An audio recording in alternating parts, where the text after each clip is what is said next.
Hi friends, Monday evening mini vlog பார்க்கலாம். காலையில் தோட்டத்துக்கு போனப்பவே பார்த்துருந்தேன், கொய்யா மரத்தில் வந்து பழம் பழுத்துருந்துச்சா.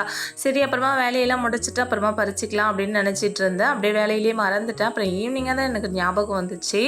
அப்புறம் சரி பறிக்கலாமேன்னு போனால் பாப்பாவுக்கு தெரியாமல் தான் போனேன். ஏன்னா ஈவினிங் டைமில் வந்து தோட்டத்தில் கொசு நிறைய இருக்கும். அதனால் பாப்பாவுக்கு தெரியாமல் தான் போய் பறிச்சுட்டு வந்தேன். அப்புறம் அவங்களுக்கு தெரிஞ்சிச்சுன்னா நானும் வரேம்மா அப்படின்னு சொல்லுவாங்களா, அதுக்காக தான் வந்து ஃபஸ்ட்டு மரத்தில் வந்து 2 பழம் இருந்துச்சு. அடுத்து இன்னொரு மரத்தில் வந்து ஒரு பழம் தான் பழுத்துருந்துச்சு. மற்றதெல்லாம் இன்னும் ஒரு 2 நாள் 3 நாள் அப்படி ஆகும் போல இருக்குது. அப்புறம் பறிச்சுட்டு வந்து கட் பண்ணி கொடுத்தேன். கட் பண்ணி கொடுத்தப்பவே நான் பறிக்கலான்னு இருந்தேன்லம்மா அப்படின்னு சொன்னாங்க.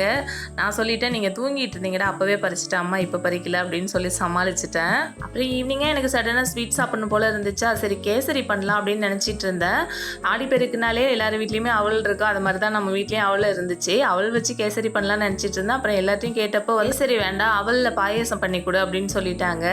சரி, அதனால அதுவும் சிம்பிள் தானே, நம்ம இப்போ கேசரி பண்ணிட்டோன்னா டீ போடணும், இதுவே நம்ம பாயசம் பண்ணிட்டோன்னா டீ போடுற வேலை நமக்கு மிச்சமாச்சேன்ட்டு ஓகேன்னு சொல்லிட்டு நான் பாயசம் ரெடி பண்ணிட்டேன். இது ரொம்பவே சிம்பிள் தான். 1/2 லிட்டர் பாலை வந்து ஒரு பாத்திரத்தில் கொதிக்க வச்சுக்கோங்க. அது கொதிச்சிட்டு இருக்கப்பவே நீங்கள் இன்னொரு கடாயில் வந்து 1 ஸ்பூன் நெய் விட்டு 2 கப் அவல் வந்து நல்லா வறுத்து எடுத்துக்கோங்க. வறுத்து எடுத்துக்கிட்டு கொதிச்சிட்டு இருக்க பாலில் அந்த வறுத்து எடுத்து வச்சிருக்கிற அவலை சேர்த்துக்கோங்க. சேர்த்ததுக்கு அப்புறமா இன்னொரு பாத்திரத்தில் 1 ஸ்பூன் நெய் விட்டுட்டு திராட்சை, முந்திரி, மற்ற நட்ஸ் எல்லாமே சேர்த்துக்கோங்க. நட்ஸ் இல்லைன்னா பரவாயில்ல, தேங்காவை கூட குட்டி குட்டியாக கட் பண்ணிவிட்டு நெய்யில் ஃப்ரை பண்ணிவிட்டு நம்ம சேர்த்துக்கலாம்.